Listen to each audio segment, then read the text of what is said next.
자, 97페이지 이제 두 번째, 우리 몸의 방어작용 여기 이제 들어가 보겠습니다.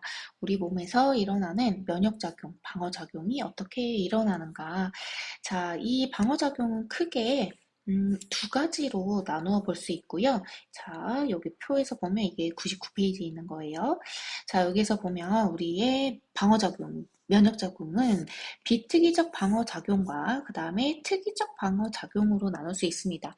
여기에서 비특이적 그리고 특이적이라고 하는 건 특정한 병원체를 인식하느냐 안 하느냐 요 차이예요. 그래서 비특이적 방어작용 같은 경우에는 광범위한 병원체에 대해서 신속하게 반응하는 것을 이야기합니다.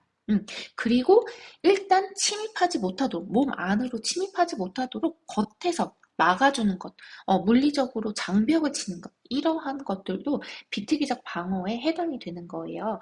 그래서 이게 이제 비특이적 방어 작용이라면 특이적 방어 작용이라는 건 특정 병원체에 대한 반응을 이야기하는 거고 이제 특정한 병원체를 인식한 후에 그것에 대해서 공격을 하려고 한다면 어때요? 이 비특이적 방어 작용에 비해서는 조금 느리게 일어날 수 있겠죠. 그래서 이러한 특정 병원체에 대해서 좀 느리게 일어나는 반응, 이것을 특이적 방어 작용이라고 한다. 자, 그리고 또한 비특이적 방어작용은 선천성 면역 이렇게 이야기를 하고, 그리고 특이적 방어작용은 후천성 면역 이렇게 이제 표현을 합니다. 되겠죠? 그러면 비특이적 방어작용에는 이제 무엇이 있는가 들여다보면, 자, 먼저 외부에서 방어하는 외부 방어가 있습니다. 그러니까 일단 침입하지 못하도록 겉에서 막아주는 거. 그 다음에 내부에서 이제 이 외부 방어에도 불구하고 몸 안으로 침입했다. 그러면 내부에서 이렇게 방어작용이 일어나게 돼요. 음. 자, 그리고 이러한 이제 내부 방어 작용이 이제 일어나고, 이제 그 이후에 이 우리의 특이적 방어 작용도 일어날 수 있는데, 자, 여기에 이제 해당하는 것은 체액성 면역이라고 하는 것과, 그 다음에 세포성 면역이라고 하는 걸로 나눌 수 있고, 이 세포성 면역이라고 하는 건 세포가 직접, 우리의 면역 세포가 직접 병원체에 감염된 세포를 공격하는 거예요. 이건 이제 뒤에서 다시 원리를 배웁시다. 자, 그리고 체액성 면역이라고 하는 건 우리가 많이 들어본, 잘 알고 있는 바로 항체에 대한, 그러니까 항체에 의한, 항체에 대한 게 아니죠. 항체에 의한 면역을 이야기합니다. 그래서 항체에 의해서 면역 작용이 일어나는 것, 이것을 우리가 체액성 면역이다, 이렇게 불러요. 그래서 이제 우리의 항체가 포함된 것이 우리 이제 혈액 중에서 혈장, 혈청이라고 부르는 자, 고로 이제 그 부분에 우리의 항체가 있기 때문에 이것을 체액성 면역 이렇게 부르거든요. 자, 요것도 이제 다시 뒤에서 정리하도록 합시다. 되겠죠? 그래서 일단 우리 몸의 방어작용을 비특이적 방어작용과 특이적 방어작용으로 이렇게 나눌 수 있다. 자, 이렇게 일단 구분을 하면 되겠습니다. 자, 그럼 이제 비특이적 방어작용부터 앞에 다시 돌아가서 보도록 합시다. 자, 비특이적 방어작용. 병원체의 종류나 감염 경험의 유무와 관계없이, 자, 이렇게 일어나는 거고, 이제 감염이 발생하면 신속하게 반응이 일어나는 거예요. 그래서 일단 피부 점막 분비액과 같은 우리의 이제 외부 방어라고 했죠. 여기가 외부 방어 뒤에 정리되어 있었죠. 자, 그래서 일단 외부 방어를 합니다. 우리의 피부는요, 병원체가 침투하지 못하게 하는 물리적 장벽 역할을 하는 거예요. 그리고 또한 우리 피부에서 분비되는 지방, 그리고 땀의 산성 성분, 이런 것들은 이 세균이 쉽게 증식하는 것을 막아주는 역할을 합니다. 자, 그 다음 점막. 우리 점막이라고 하는 것은 기관이 이제 우리 조직 기관 할 때 기관이 아니라 이제 우리 호흡계에 속하는 기관지 할 때 그 기관이에요. 그죠? 자, 그래서 기관 그리고 소화관 요런 이제 기관이나 소화관 등은 외부 물질이 들어갈 수 있는 그러한 이제 부분이잖아요. 그래서 이제 요 안에 내벽을 덮는 세포층을 점막이라고 부르고요. 점액으로 덮여 있습니다. 자, 우리 그 기관과 기관지 여기에서 이제 면지와 병원체들이 막 들어갈 수 있잖아요. 그래서 그 점막 주변에 섬모 운동, 그러니까 점막이 이렇게 막이 이렇게 있으면 여기에 섬모들이 이런 식으로 이렇게 이렇게 나와 있는 이러한 구조로 되어 있어요. 그래서 이 선모의 움직임으로 인해서 이 점액과 함께 밖으로 다시 내보내는 겁니다. 그래서 가래가 끼고 가래를 뱉어내고. 자, 이러한 작용. 그래서 우리 이제 점막이 또 외부 방어 역할을 한다는 거. 자, 그 다음 이제 분비액. 우리의 땀이나 눈물, 침, 그 다음에 호흡기, 방금 전에 이야기했던 호흡기 통로에 점액, 이렇게 있다고 했잖아요. 이러한 분비액들에는 라이소자임이라고 하는 효소가 들어 있습니다. 자, 라이소자임이라고 하는 효소가 들어있고 얘는 세균을 공격하는 효소인데 세균의 세포벽을 분해하는 효소예요. 아까 우리 항생제 얘기할 때도 항생제 중에 이제 우리가 잘 알고 있는 게 페니실린이라고 하는 항생제인데 얘놈도 세포벽 합성을 저해하는 그러한 효소거든요. 우리의 라이소자임이라고 하는 것은 우리 세균이 갖고 있는 세포벽을 분해하는 이러한 효소이다. 자, 여기 이제 오른쪽 위에도 우리 이제 라이소자임이라고 하는 효소이고 세균의 세포벽을 분해하는 효소이다. 그러니까 세균을 파괴하는 거죠. 그래서 세균의 감염을 막아주는 그러한 효소입니다. 그래서 우리의 분비액에 요 효소가 들어있다는 거, 자, 기억을 해 주셔야 되겠어요. 되겠죠? 자, 그래서 그것을 그림으로도 살펴보면, 자, 우리의 이제 피부는 이제 병원체가 침입하지 못하도록 물리적인, 자, 이런 장벽 역할을 한다. 그죠? 자, 그리고 우리 위 안쪽 표면, 우리 이제 점막으로 되어 있다고 했죠? 점막으로 덮여 있다. 자, 위산을 분비한다. 대부분의 세균을 죽인다. 자, 그 다음 우리의 침 속에는 라이소자임이 들어있어서 세균을 분해한다. 그 다음에 우리의 눈물은요, 이물질이 씻어내, 그러니까 눈 안으로 들어가지 못하도록 이물질을 씻어내는 세척 작용도 하고, 또한 이 눈물이라고 하는 우리 이제 분비액에도 이제 라이소자임 효소가 들어있어서 세균을 분해하는 이런 역할을 합니다. 자, 그 다음 우리 이제 코 안쪽에 점막으로 되어 있고, 그 다음에 이제 코털들도 있죠. 그래서 미생물을 걸러내는 이러한 역할을 한다는 거. 자, 어렵지 않게 이해할 수 있을 거예요. 자, 그 다음 이제 이러한 외부 방어에도 불구하고 우리 몸으로 침투했어. 그러면 이제 우리 내부에서 방어를 해야 되겠죠. 그래서 이제 침입했을 때, 외부로 침입을 했을 때 이제 내부에서는 어떤 작용이 일어나는가? 일단 식세포 작용 잡아먹는다는 거예요. 세포가 외부 물질을 이렇게 세포막에 둘러싸가지고 이것을 쑥 집어먹고 잡아먹고 이제 요 세포막이 똑 떨어져 나와서 요런 식으로 소낭 안에 가두는 이렇게 이제 잡아먹고 그 다음에 이제 이것을 분해하는 이러한 작용이에요. 이런 걸 식세포 작용 또는 식균 작용이라고 부릅니다. 세포가 잡아먹는다 또는 이제 균을 잡아먹는다 이러한 의미로 이렇게 부르게 되었고요. 자, 우리 이제 백혈구라는 면역세포 이제 백혈구의 종류 중에서 대식세포와 같은 백혈구가 있어요. 그래서 대식세포는 크기가 큰 이제 잡아먹는 세포. 자, 요런 뜻이거든요. 그래서 이런 대식세포 같은 백혈구가 이런 병원체를 이제 잡아먹어서 분해하는 이러한 식세포 작용을 합니다. 자, 그 다음 이제 또 염증 반응이라고 하는 우리의 이 비특이적 면역 중에 이제 염증 반응이라고 하는 반응이 있고요. 요거는 이제 뒤에 그림과 함께 볼게요. 자, 염증 반응의 과정.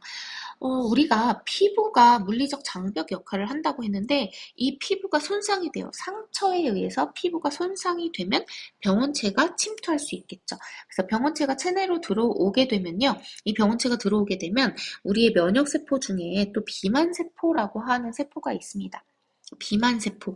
이 비만세포가 신호물질을 분비합니다. 면역 반응을 일으켜야 하니까. 자, 위급한 상황이에요. 병원체가 침투했어. 그럼 빨리 대처를 해야 되잖아. 그래서 우리의 비만세포라고 하는 세포가 히스타민이라고 하는 신호물질을 분비합니다.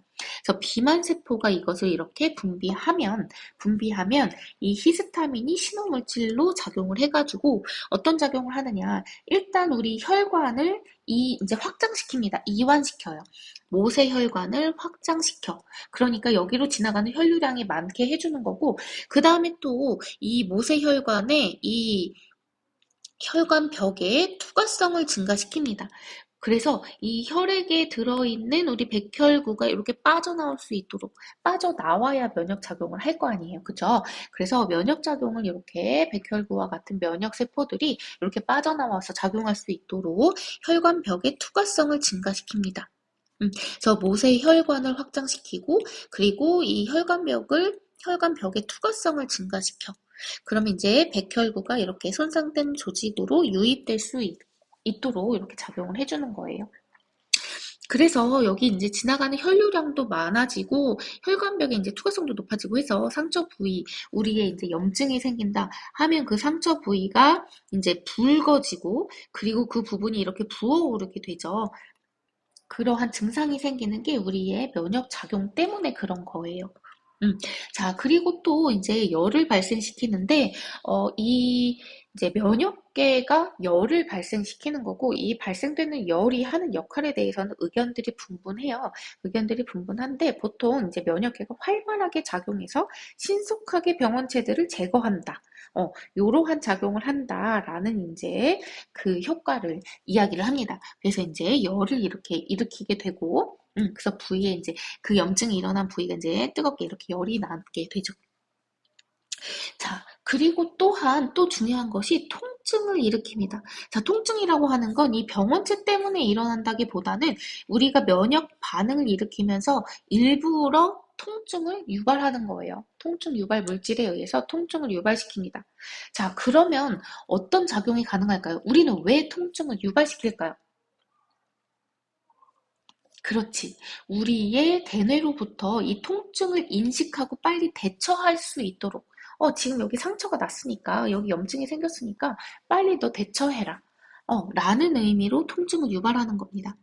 만약에 이렇게 염증이 생기고 막 병원체가 이렇게 감염이 됐는데 통증이 없어. 그러면 이제 우리는 그냥 그것을 인식하지 못하고 지나가게 되겠지. 자, 그렇게 되면, 어, 큰 위험이 생길 수도 있기 때문에 우리는 그것에 대해서 대처를 해야 된다. 그래서 그러한 대처를 시키기 위해서 통증은 우리의 면역계가 일부러 유발시키는 거예요. 되겠죠? 자, 그래서 이제 이 백혈구들이 손상된 조직으로 이렇게 유입이 됐잖아요. 그러면 이렇게 상처 부위에 모인 백혈구들이 식세포 작용, 식균 작용을 통해서 병원체들을 이렇게 신속하게 제거하게 되는 겁니다. 자, 그래서 이렇게 이제 제거하고 난 잔해들, 이런 게 이제 나중에 고름으로 이렇게 남게 되는 거예요. 되시겠죠? 그래서 이러한 염증 반응, 비특이적 면역 반응에 해당하는 것이고, 이러한 염증 반응에 의해서 이렇게 침입한 병원체들을 이렇게 신속하게 제거해낼 수 있다. 자, 지금까지 배웠던 이것이 비특이적 면역 반응, 비특이적 방어 작용이었습니다. 자, 그러면 이제 특이적 방어 작용으로 들어가 보도록 하죠. 자, 특이적 방어 또는 후천성 면역 이렇게도 부르는데 이러한 특이적 방어는 뭐라고 했습니까? 그렇지. 특정 병원체를 인식해서 싸우는 것, 특정 병원체를 인식해서 싸우는 것을 특이적 방어 작용이라고 합니다. 자, 그래서 특정 병원체, 특정 항원, 우리가 이제 항원이라고 하는 용어를 사용하죠. 그래서 항원이라고 하는 것은 병원체와 같은 외부 물질, 이물질 이런 것들을 통칭하는 말이에요. 그래서 특정 항원을 인식해서 이제 제거하는 방어 작용을 특이적 방어 작용이라고 하는 거고, 자, 여기에 이제 관여하는 세포들이 바로 우리가 이제 림프구라고 하는 백혈구의 일종이에요. 림프구라고 하는 세포들이 있고 그 종류에 바로 T 림프구와 B 림프구라고 하는 이러한 종류가 있습니다. 그래서 T 림프구, 그러니까 백혈구의 일종.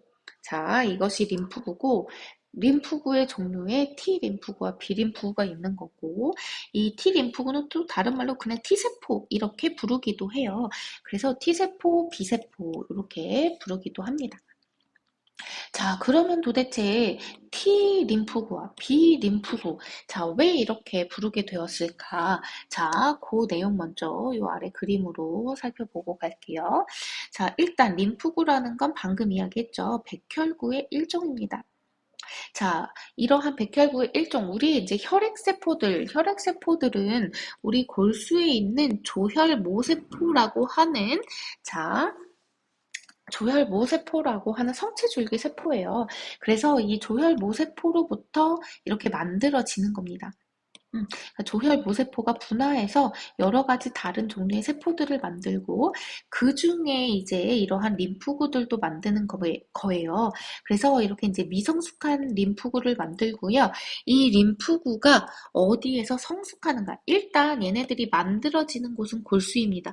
우리의 혈액세포들, 지금 림프구들 말고 혈액세포들이 만들어지는 곳도 골수거든요. 자, 골수에서 조혈모세포에 의해서 혈액세포들이 만들어지고 그 중에 한 종류가 림프구입니다. 자, 이 림프구가 그대로 골수에서 성숙을 한다. 골수에서 성숙을 한다. 그러면 그놈은 비림프구 이렇게 부르는 겁니다. 그래서 이제 우리가 골수를 뜻하는 말이 우리 여기 뒤에 나와 있는데 이제 골수가 본메로 해서 이게 이제 골수를 뜻하는 말이고 그래서 여기에서 비를 따와서 비림프구 이렇게 이제 부르게 되었던 거예요. 그래서 성숙하는 장소. 자, 그러면 다시 여기 앞에서 자, 골수에서 만들어졌는데 요놈이 혈액을 통해 이동해가지고 가슴샘이라고 하는 이제 얘는 면역기관입니다. 면역기관의 하나가 가슴샘이고 가슴샘에서 분화하면 얘를 티림프구 이렇게 부릅니다. 그래서 가슴샘을 이제 뜻하는 용어가 사이머스라고 해서 자, 사이머스의 T를 따와서 티림프구 이렇게 부르게 되었습니다. 되겠죠. 그래서 골수에서 림프구가 만들어지고 이 림프구가 골수에서 그대로 성숙을 하면 비림프구. 그 다음에 이 골수에서 만들어진 림프구가 가슴샘으로 이동해서 성숙하면 자, T림프구 이렇게 부른다. 그래서 B림프구와 T림프구 이렇게 구분할 수 있습니다. 자, 또 이제 여기에 더해서 우리 혈액세포들의 이제 그 개복, 자, 그런 종류들을 한번 이제 살펴볼게요. 자, 일단 조혈모세포가 우리의 혈액세포들을 만든다라고 했죠. 자, 그래서 이 조혈모세포로부터 만들어진 세포 중에 적혈구가 있는 거고, 그리고 또한 이제 거대 핵세포라고 해서 거대한 세포로부터 이것이 쪼개져 가지고 만드는 게 바로 혈소판이에요. 혈소판. 자, 그래서 적혈구와 혈소판.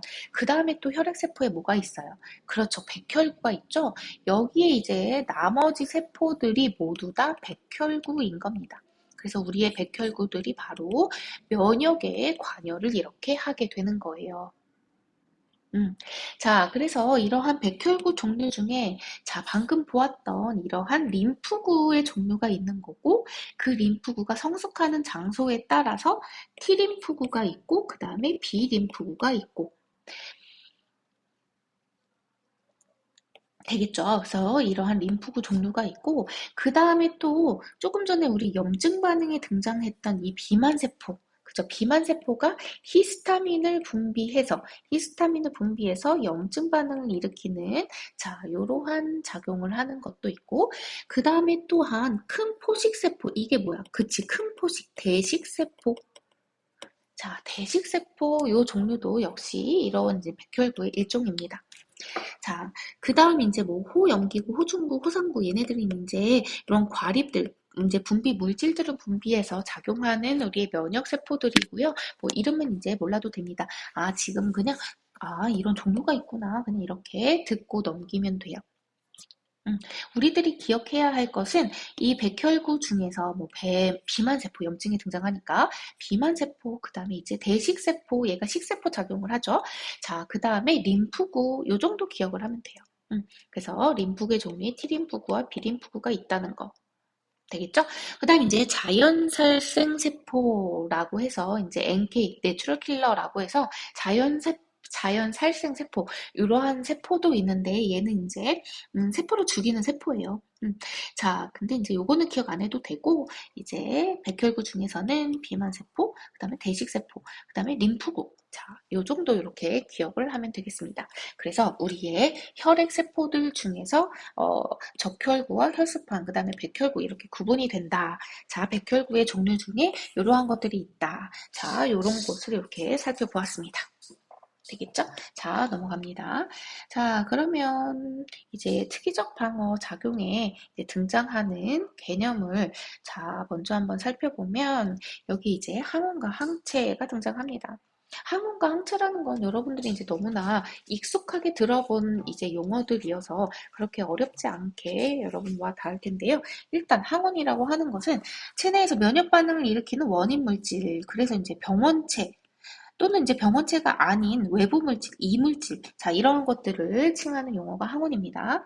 그 다음, 항원에 대항하는 물질, 이것을 우리가 항체라고 부르잖아요. 그래서 이제 항체는 단백질입니다.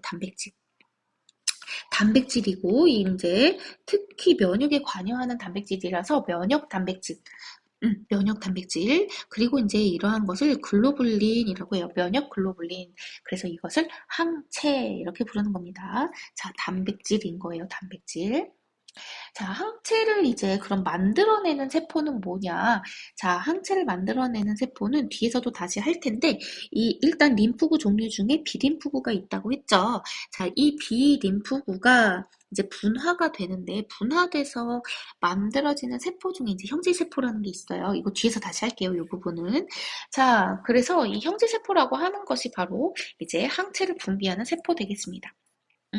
그래서 이 항체, 면역 단백질, 이 항체를 분비해서 우리 항원을 공격하고 항원을 무력화시키는 이러한 작용을 한다.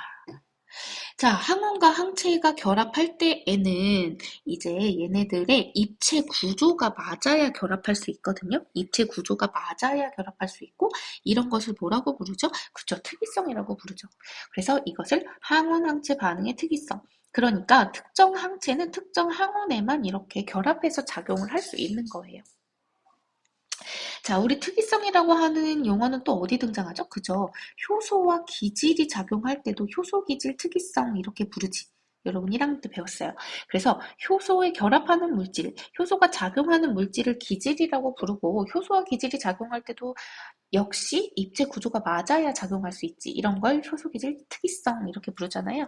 역시 항원 항체도 입체 구조가 맞아야 작용할 수 있고 항원 항체 반응의 특이성 이렇게 부릅니다. 자, 항체의 생긴 모양 왼쪽 옆에 이렇게 나와 있는데 자, 항체의 구조를 보면요. 이런 식으로 Y자로 생겼어요. Y자로 생겼고 이렇게 항원과 결합할 수 있는 부위가 양쪽 팔 위에 이렇게 이제 두 개가 있습니다. 그래서 항원 결합 부위가 이렇게 양쪽에 두 군데, 두 개가 있다. 그리고 하나의 항체가 가지고 있는 이 항원 결합 부위, 이 양쪽의 항원 결합 부위는 동일해요. 동일. 그러니까 동일한 항원에 결합할 수 있어요. 자, 근데 항체 종류가 달라. 얘는 이제 A 항체고 얘는 B 항체라고 쳐보자. 자, 이 항체의 종류가 달라. 그러면 여기에 생기는 이 항원 결합 부위는 A와 B가 서로 다를 수 있겠지. 그쵸? 자, 이렇게 서로 다를 수 있는데 하나의 항체에 들어있는 항원 결합 부위는 서로 동일하다는 거. 되겠죠? 자, 그래서 여기 이제 항원이 있습니다. 아이고. 자, 얘가 항원이에요. 항원이고 자, 그림에서 보이는 것처럼 하나의 항원에도 자, 이렇게 입체 구조가 여러 개가 등장할 수 있어요. 그래서 이렇게 항체가 이런 식으로 이제 결합을 할 수 있고요. 항체 A는 이 부분에 결합을 하고 그다음에 항체 B는 이 부분에 결합을 하고 입체 구조가 다르죠.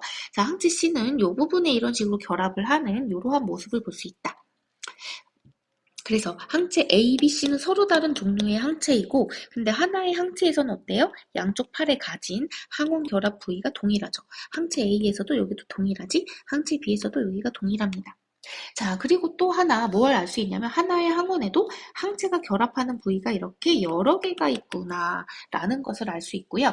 이렇게 항원이 가지고 있는 항체가 결합하는 부위 이것을 항원 결정기 이렇게 불러요. 항원 결정기. 자, 또 다른 말로 에피토프, 에피토프 이렇게 부르거든요. 자, 그래서 항원에도 여러 개의 에피토프가 있습니다. 그래서 이렇게 여러 개의 에피토프에 서로 다른 항체, 여러 개의 항체가 결합할 수 있는 거예요. 자, 그리고 항원 결합 부위, 자, 이게 가리키는 건 누구한테 가리키고 있는 거야? 자, 항체가 가지고 있는 요 부위를 항원 결합 부위 하는 거고, 그리고 다시 써볼게요. 얘는 항원이지? 항원에 항체가 결합하는 요 부위, 이것은 항원 결정기. 그죠? 그래서 하나의 항원도 여러 개의 항원 결정기를 갖는다. 되겠죠? 그래서 항원, 항체의 반응. 자, 그리고 또 하나, 여기 방금 봤던 항원과 항체의 특이성. 입체 구조가 맞아야만 결합할 수 있는 것, 특이성을 갖는다. 자, 이것도 그림에서 확인할 수 있겠습니다. 자, 그럼 넘어가서 뒤에 그림과 함께 자, 우리의 이 특이적 면역, 특이적 방어작용을 더 정리를 해볼게요. 자, 뒤에 그림. 처음에 우리가 시작할 때 이 특이적 방어작용에 체액성 면역과 세포성 면역이 있다라는 이야기를 했었잖아요. 그래서 이제 그거에 대한 이야기를 해보려고 해요. 자, 일단 우리 이제 항원이 침입합니다. 항원이 침입하면 자, 처음부터 특이적 면역이 생길 수는 없고 특정 병원체를 인식하는 그러한 작용이 이제 필요할 거 아니에요. 그래서 먼저 항원이 이렇게 이제 침입하게 되면 대식세포가 잡아먹습니다. 대식세포, 백혈구 일종이라고 했죠. 자, 대식세포가 잡아먹고 그것을 분해해가지고 이러한 항원을 쪼개지고 그 쪼갠 항원을 이렇게 제시합니다. 그래서 이런 걸 항원 제시라고 해요. 그리고 이제 이러한 대식세포가 잡아먹어서 항원 제시를 하고 있잖아요. 그래서 이러한 대식세포를 항원 제시 세포라고도 불러요. 자, 그래서 이렇게 이제 항원을 제시하면, 자, 이 항원 제시는 누구한테 하느냐? 바로 T 림프구 중에서 보조 T 림프구에게 제시를 해줍니다.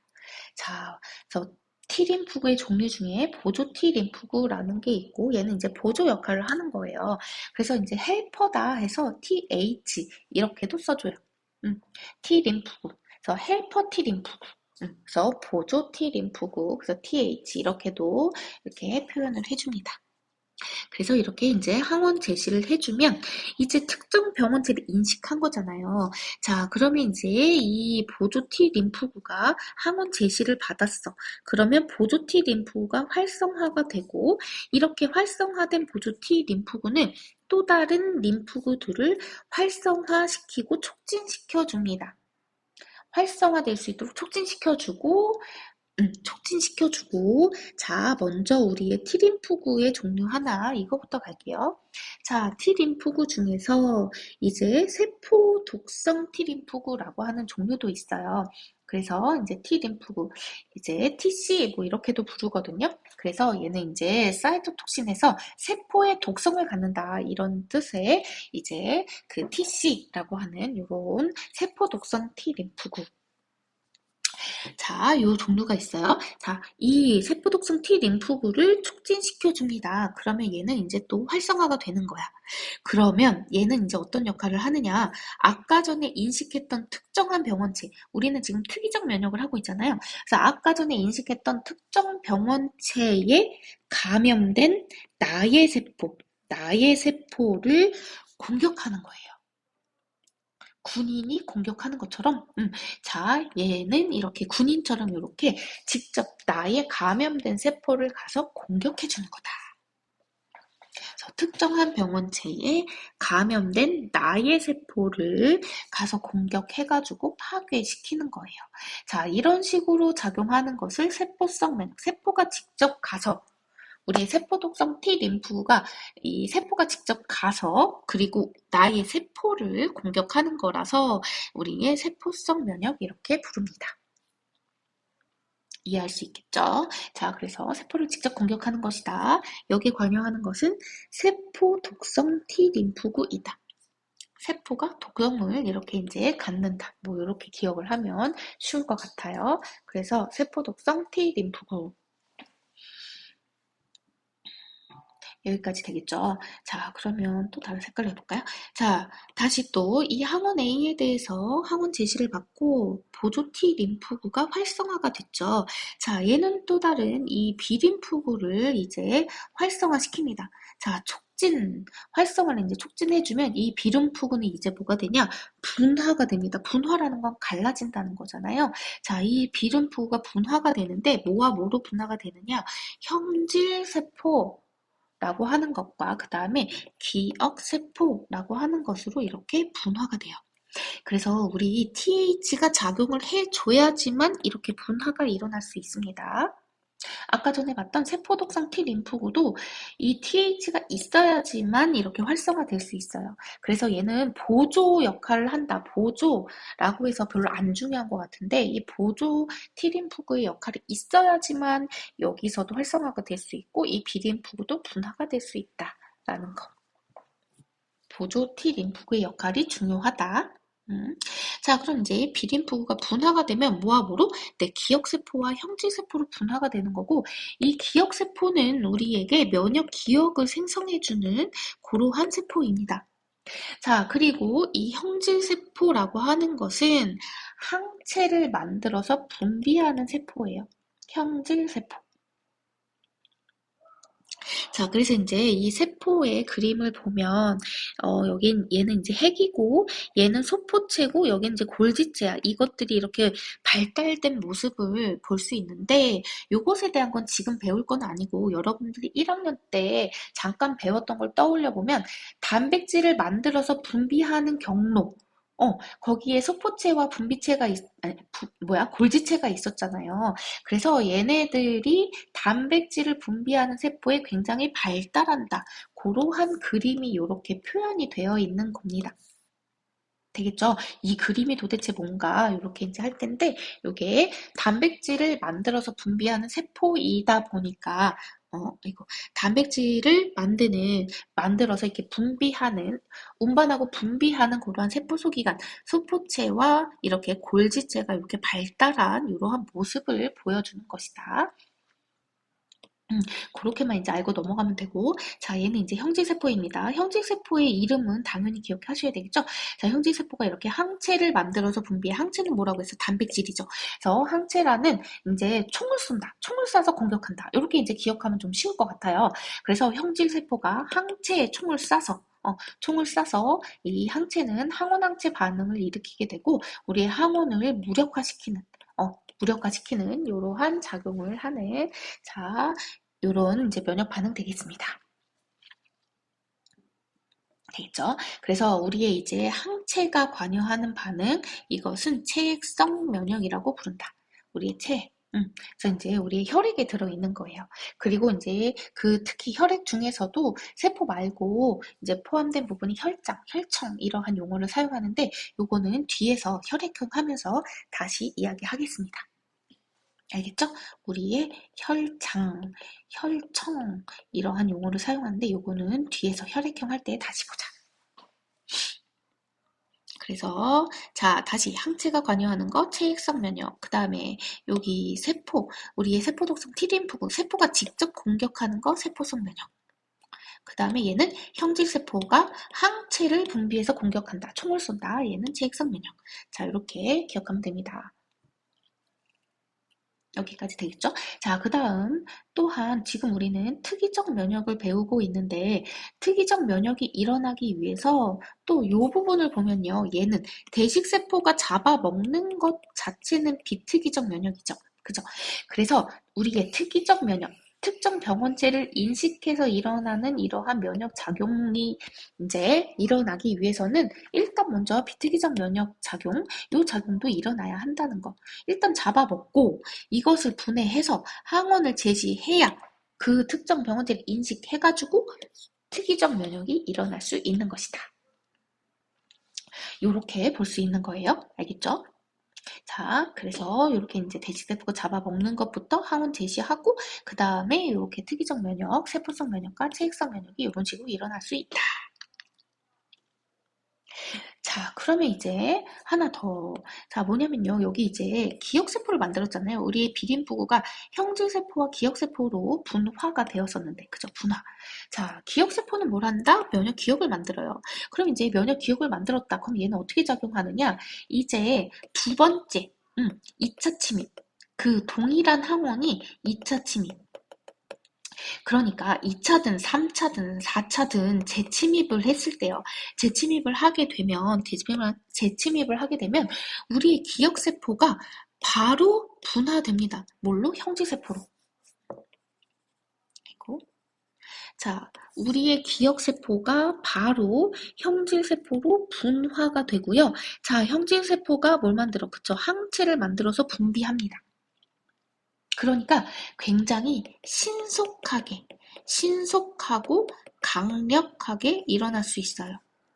왜? 우리 기억세포가 이미 만들어져 있으니까 기억세포로부터 이 형질세포로 분화가 아주 빠르게 일어날 수 있습니다. 그래서 이런 것을 2차 면역 이렇게 불러요. 자, 맨 처음에 감염이 되면 이렇게 잡아먹고 인식하는 이런 단계가 필요하잖아요. 그래서 이거는 1차 면역인 거고요. 그리고 이제 1차 면역에 의해서 기억세포가 만들어지면 면역 기억이 생겼다 이렇게 표현하고 그때부터는 그 동일한 항원이 2차든 3차든 4차든 재침입하게 되면 신속하고 강력하게 반응할 수 있는데 이것을 2차 면역이라고 부른다. 그래서 1차 면역과 2차 면역도 이렇게 구분이 되는 겁니다. 기억해야 되겠죠? 자, 그래서 이 그림처럼 자, 1차 면역, 첫 번째 침입, 첫 침입 이렇게 쓸까요? 네, 1차 면역 반응은 첫 침입 때 일어나는 거고 2차 면역은 2차든 3차든 4차든 재침입했을 때, 자, 재감염 됐을 때, 2차 면역 반응이다. 이렇게 볼 수 있어요. 자, 그림을 보면서 볼게요. 항원 A를 주사했습니다. 항원 A를 주사했고요. 이제 항체 A가 이렇게 만들어지는 농도를 보니까 이제 Y축은 항체의 농도를 나타내고 있네요. 자, 그래서 항체 A의 농도를 보니까 이렇게 나타나고 있는데 여기 보세요. 뭐가 나타나고 있습니까? 그쵸? 지연이 되고 있어요. 그죠? 지연. 잠복기가 있다는 거예요. 그래서 이렇게 지연기가 있고, 그러니까 그 병원체를 인식해서 준비해서 공격해야 되니까 지연기, 잠복기가 있고, 그리고 항체가 이렇게 만들어져서 이제 공격을 하는데요. 자, 그런 이후에 이제 기억세포가 생겼겠지? 자, 항원 A와 항원 B를 다시 또 주사합니다. 그러면 우리의 항원 A에 대해서는 어떻게 된 거야? 그치? 재침입한 거죠. 자, 그랬더니 어때? 지연기 없이 막바로 항체가 이렇게 증가하고 있어요. 그죠? 지연기 없이, 잠복기 없이 바로 이렇게 항체의 농도가 증가하고 있습니다. 그 다음에 만들어진 항체의 농도 역시 어때요? 많이 만들어지죠. 그래서 지연기가 없다. 신속하게 반응한다. 그 다음에 항체의 농도도 이렇게 높게 만들어지죠. 강력하게 만들어진다. 자, 이것이 2차 면역 반응의 특징입니다. 자, 그런데 여기 항원 B에 대해서는 어때요? 항원 B는 요번에 지금 처음 들어온 거잖아. 그치? 얘는 첫 침입이죠. 그래서 이렇게 보니까 지연기가 있어요. 잠복기가 있고 항체 B가 요만큼 이렇게 만들어집니다. 그래서 항원 B에 대해서는 1차 면역이 일어나고 있습니다. 그죠? 자, 그래서 이 그래프를 보고 알 수 있는 거, 첫 번째, 1차 면역과 2차 면역의 차이 알 수 있어요. 그래서 2차 면역이 신속하고 강력하다는 거 알 수 있고요. 그 다음에 두 번째, 또 무엇을 알 수 있냐면, 무엇을 알 수 있을까요? 그렇죠. 항원항체 반응의 특이성. 자, 항원항체 반응의 특이성. 그리고 또한 면역 기억이 생기는 것은 특이성을 갖고 만들어진다. 당연한 얘기죠. 특정 항, 우리가 이건 특이적 면역이잖아. 특정 병원체를 인식해서 그 병원체에 대한 특정 항원에 대한 기억을 만든 거잖아. 기억세포를 만든 거잖아요. 그러니까 그 항원 A에 대해서 여기서 주사했던 항원 A에 대해서만 면역 기억이 생기는 거고 항원 B에 대해서는 그 면역 기억이 생기지 않고 있습니다. 그죠? 그러한 특이성이 나타나고 있다는 거. 자, 그 내용을 이렇게 이 그래프를 통해서 알 수 있습니다. 자, 이 내용 기억을 하셔야 되겠어요. 되겠죠? 자, 일단 여기까지 정리하고 다시 이어서 합시다.